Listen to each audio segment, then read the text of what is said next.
అందరికీ నమస్కారం. ఇవాళ మనతో పాటు Vedic astrologer and tarot reader Anupama గారు ఉన్నారు. మేడంతో మాట్లాడదాం. మేడం నమస్కారం. మేడం నమస్తే అండి. మేడం, నవంబర్ మాసంలో మిథున్ రాశి వారికి ఎలాంటి ఫలితాలు ఉండబోతున్నాయి, వీళ్ళ గ్రహస్థితి ఎలా ఉంది, వీరు చేసుకోవాల్సిన పరిహారాలు మాకు తెలియజేయండి. మిథున్ రాశి వాళ్ళు స్వతహాగా కొద్దిగా చిన్నపిల్లల మనస్తత్వం ఉంటుంది. కొద్దిగా మాటలు కూడా ఎక్కువ మాట్లాడేస్తూ ఉంటారు. అంటే అయోమయమైన స్థితిలో ఉండి మాట్లాడే మనస్తత్వం కలిగి ఉంటారు. కాబట్టి ఈ మాసంలో వీళ్ళకి కుజుడు ద్వితీయ స్థానంలో సంచారం అనమాట. మిథున్ రాశి వాళ్ళకి కానీ మిథున్ లగ్నం వాళ్ళకి కానీ. సో ఆల్రెడీ వీళ్ళకి కొద్దిగా ఆ టాకెటివ్ నేచర్ ఉంటుంది కాబట్టి కుజుడు నీచావస్థలో ఉండి వాక్స్థానంలో ట్రాన్సిట్ అవుతున్నారు కాబట్టి కొద్దిగా వీళ్ళు మాట సడన్ గా మాట్లాడేయడము, దానివల్ల ఎదుటి వాళ్ళు చాలా నొచ్చుకోవడము, దానివల్ల వీళ్ళకి మనశ్శాంతి లేకపోవడము, కుటుంబ వాతావరణంలో కూడా కొద్దిగా హైప్ అయిపోవడము, అనవసరమైన ఫ్రస్ట్రేషన్స్ లోకి లోన్ అవ్వడము, ఇట్లాంటివి కనిపిస్తూ ఉన్నాయి.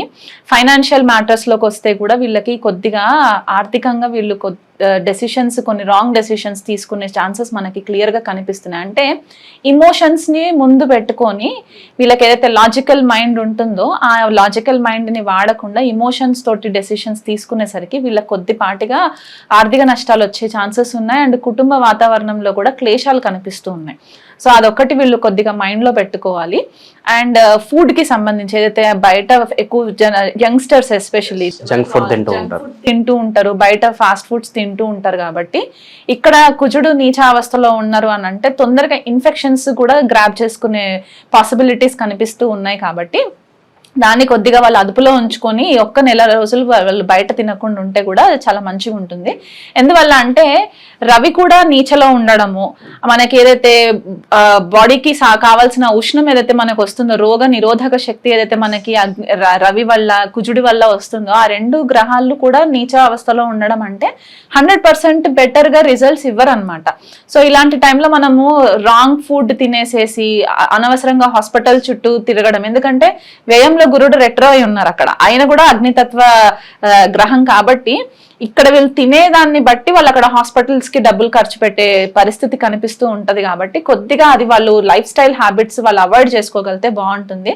ఎందుకంటే వీళ్ళు వేసే స్టెప్స్ వల్ల కుటుంబ వాతావరణంలో కూడా డిస్టర్బెన్సెస్ వస్తాయి. వీళ్ళు ఆరోగ్యంగా లేకుండా వైరసెస్ ఏదైనా తెచ్చిపెట్టుకుంటే ఇంట్లో వాళ్ళకి కూడా ఇబ్బంది కదా. సో దానివల్ల అనమాట. అండ్ అందులో చతుర్థంలో కేతు ట్రాన్సిట్ జరుగుతుంది. సో కొద్దిగా ఆర్థికంగా ఇబ్బందులు రావడము, కుటుంబ వాతావరణంలో మదర్ హెల్త్ కి సంబంధించి కొద్దిగా కేర్ఫుల్ గా ఉండడము, వీళ్ళ మానసిక స్థితిని కూడా కొద్దిగా మైండ్ లో పెట్టుకొని వాళ్ళు ఎవరితో ఎట్లాంటి సంభాషణలు చేస్తున్నారో అది కొంచెం కేర్ఫుల్ గా ఉండడము. అండ్ ల్యాండ్ రిలేటెడ్ ఇష్యూస్ కి కావచ్చు, లేకపోతే స్థిరాస్తులు అమ్మడానికి కొనుక్కోవడానికి ఏవైతే ఉంటాయో, అంటే ప్రాపర్టీస్, ఫాదర్ ప్రాపర్టీస్ అవ్వచ్చు, ఇన్హెరిటెన్స్ అంటూ ఉంటాం కదా, దానికి సంబంధించి కూడా కొద్దిగా వీళ్ళకి డిస్టర్బెన్సెస్ వచ్చే ఛాన్సెస్ ఉన్నాయి ఈ గ్రహస్థితిని ఈ నెలలో చూసుకుంటే. సో అవన్నీ కూడా కొద్దిగా వాయిదా వేసుకుంటే సరిపోతుంది. నవంబర్ 15th తర్వాత అట్లా ప్లానింగ్ చేసుకోవచ్చు. అప్పటి వరకు కూడా గ్రౌండ్ వర్క్ చేసుకోవడానికి ఇది మంచి టైం అనమాట. ఆ టైంని వీళ్ళు కేటాయించుకోవాలి. ఇంకొకటి ఏంటంటే హైయర్ ఎడ్యుకేషన్ కోసం ఎవరైతే ప్లాన్ చేస్తూ ఉంటారో, మనకి ఇప్పుడు ఎంఎస్ చేయడానికి వెళ్లే వాళ్ళు, లేకపోతే ఇక్కడ ఉండి ఎంటెక్ చేయాలనుకునే వాళ్ళు, ఏదైనా వేరే ఫీల్డ్ అయినా సరే, మెడిసిన్ లో అయినా సరే, మాస్టర్స్ ఇట్లాంటి ప్లాన్ చేసే వాళ్ళకి ఏంటంటే కొద్దిగా అనుకూలమైన పరిస్థితి కనిపిస్తుంది. ఎందుకంటే శని కూడా వీళ్ళకి వక్రిగతి నుంచి నార్మల్లోకి వచ్చేస్తారు. కాబట్టి వీళ్ళకి ఏదైతే ఇప్పటి వరకు ఆబ్స్టికల్స్ ఉండినాయో, హర్డిల్స్ ఉండినాయో అవి కొద్దిగా క్లియర్ అవ్వడం జరుగుతుంది.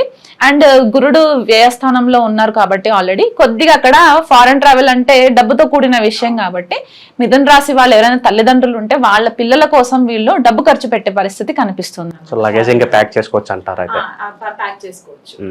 వ్యాపారంలో కనుక మిథున్ రాశి వారు పెట్టుబడి పెట్టాలంటే ఏ రంగంలో పెడితే బాగుంటుంది అంటారు?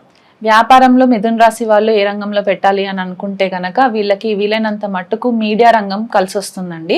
పబ్లిక్ రిలేషన్స్, మీడియా, టెలికమ్యూనికేషన్స్ ఇట్లాంటి రంగాలు కలిసి వస్తాయి. కాబట్టి అక్కడ దానికి సంబంధించి పెట్టుకోవచ్చు. లేదా వీళ్ళకి భాగ్యాధిపతి మన శని అవుతారు కాబట్టి, అష్టమాధిపతి భాగ్యాధిపతి శని అవుతారు కాబట్టి దానికి సంబంధించి స్టీల్, సిమెంట్, పెట్రోలియం ఇట్లాంటి వాటిల్లో కూడా వీళ్ళు పెట్టుకుంటే వీళ్ళకి నష్టాలు రాకుండా కొద్దిపాటిగా ఫేవరబుల్ రిజల్ట్సే ఉంటాయి అన్నమాట. మిథున్ రాశి వాళ్ళకి మనం మెయిన్ గా ఇంపార్టెంట్ గా చెప్పే పాయింట్ ఏంటి అంటే ఈ నెలకి షూరిటీలు సైన్ చేయకండి. పార్ట్నర్షిప్ బిజినెస్ లోకి ప్లానింగ్స్ అస్సలు చేసుకోకండి. ఒకవేళ పార్ట్నర్షిప్ బిజినెస్ లోకి వెళ్ళాలనుకునే వాళ్ళు ఎవరైతే ఉంటారో వాళ్ళ పార్ట్నర్ యొక్క జన్మ జాతకాలని ప్రాపర్ గా విశ్లేషణ చేయించుకొని తర్వాత ముందడుగు వేయండి. ఎందుకంటే సప్తమాధిపతి గురుడు వ్యయంలో రెట్రో అయి ఉన్నారు ఒకటి, అండ్ కుజుడు నీచ. సో షూరిటీల వైజ్ గా వెళ్తే గనక వీళ్ళు కొద్దిగా నష్టపోయి మోసపోయే ఛాన్సెస్ కూడా కనిపిస్తున్నాయి. దానివల్ల మానసికంగా వీళ్ళు ఇబ్బంది పడే పరిస్థితులు గోచరిస్తున్నాయి. కాబట్టి ఈ ఒక్క పాయింట్ ని మాత్రం కొంచెము ఇంపార్టెంట్ గా కన్సిడర్ చేసుకుంటే బాగుంటుంది. ఈ మాసంలో శుభకార్యాలు జరగడానికి ఏదైనా ఆస్కారం కనిపిస్తుందా మిథున రాశి వారికి? మిథున రాశి వాళ్ళకి అన్ని రాశుల లాగానే నవంబర్ 15వ తారీఖు రవి మళ్ళీ వృశ్చిక రాశిలోకి వచ్చేంత వరకు కొద్దిగా చికాకులు ఉంటాయి. దాని తర్వాత కొద్దిగా బెటర్ రిజల్ట్స్ ఉంటాయి. కాబట్టి అప్పుడు వీళ్ళకి ప్లానింగ్ చేసుకోవచ్చు. వివాహాల విషయంలో ప్రత్యేకంగా ప్రేమ వివాహాలు దీనికోసం చూస్తూ ఉంటారు. అటువంటి వారికి కూడా 15 తర్వాత బెటర్ రిజల్ట్స్ ఉంటాయండి వాళ్ళకు కూడా. ఆకస్మిక ధనలాభం అంటూ ఉంటున్నారు ఈ మధ్యన. మరి ఈ రాశి వారికి ఇలాంటిది ఏమన్నా సూచిస్తుందా? ఆకస్మిక ధనలాభం అంటే మనకి ద్వితీయంలో కుజుడు ఉన్నారు, అష్టమాధిపతి శని భాగ్యంలో వక్రి అయి ఉన్నారు. సో ఆకస్మిక ధనలాభం వీళ్ళు సడన్ గా ఎక్స్పెక్ట్ చేసిన లాస్ట్ మినిట్ కి వచ్చి మళ్ళీ చేదాటిపోయే పరిస్థితులు కనిపిస్తున్నాయి. కాబట్టి ఈ నెల అంత పాజిటివ్ రిజల్ట్స్ లేవనే చెప్పుకోవచ్చు ఆ విషయంలో. మేడం, మిథున రాశి వారు ఈ మాసంలో ఎటువంటి పరిహారాలు చేసుకుంటే ఇంకా బెటర్ రిజల్ట్స్ పొందడానికి ఛాన్స్ ఉంటుంది అంటారు? విష్ణు సహస్రనామం వీళ్ళు కంటిన్యూగా చేసుకోవాలండి. ఎందుకంటే మిథున రాశికి బుధుడు అధిపతి అవుతారు కాబట్టి ఆయనకి విష్ణుమూర్తితో మనం కనెక్ట్ చేస్తాం. కాబట్టి ప్రతిరోజు విష్ణు సహస్రనామం పఠనం చేయాలి. ఒకవేళ చదవలేని వాళ్ళు ఉంటే కనుక వీలైనంత మట్టుకు యూట్యూబ్ లో చాలా మనకి బోల్డ్ అంత లింక్స్ ఉంటాయి కాబట్టి యూట్యూబ్ లో పెట్టుకొని వినొచ్చు. ఉదయం ఒకసారి, సాయంకాలం ఒకసారి విష్ణు సహస్రనామం వినడము. ఎందుకంటే ఇక్కడ విష్ణు సహస్రనామం ఏంటంటే మనకి అన్ని నక్షత్ర పదాలతో కలిసి ఉంటుంది కాబట్టి ఇది ఏ గ్రహస్థితి వల్ల మనకి కొద్దిగా డిస్టర్బెన్సెస్ కనిపిస్తున్నా ఈ పఠనం చేయడం వల్ల కొద్దిపాటిగా రిలీఫ్ ఉంటుంది. అది కాకుండా సుబ్రహ్మణ్యేశ్వర స్వామికి ప్రతి మంగళవారము దగ్గరలో ఉన్న ఆలయంకి వెళ్ళి అక్కడ మనకి అభిషేకం చేయించుకోవడం కానీ, అర్చన చేయించుకోవడం కానీ ఇది కంటిన్యూగా ఈ మంత్ అంతా కూడా వీళ్ళు చేసుకోవడం చాలా ఇంపార్టెంట్ అయిపోతుంది. ఈ రాశి వారు దానం చేయాలనుకుంటే ఏ వస్తువులు దానం చేస్తే బాగుంటుంది అంటారు? వీళ్ళు ప్రజెంట్ గా దానం చేయాలనుకుంటే గనక కందులు దానం చేయాలండి. ఎందుకంటే ద్వితీయ స్థానంలో మనకి ఫైనాన్స్ కి సంబంధించి కూడా మనము ధనానికి కూడా చూసుకుంటాము. కందులు కిలోంపావు కందులు దానం చేయడము, ఎర్ర బట్టలో వేసేసి మనకి అయ్యగారి దగ్గర ఎవరైనా టెంపుల్స్ లో మనం దానం ఇచ్చుకోవచ్చు. అది కాకుండా శనగలు.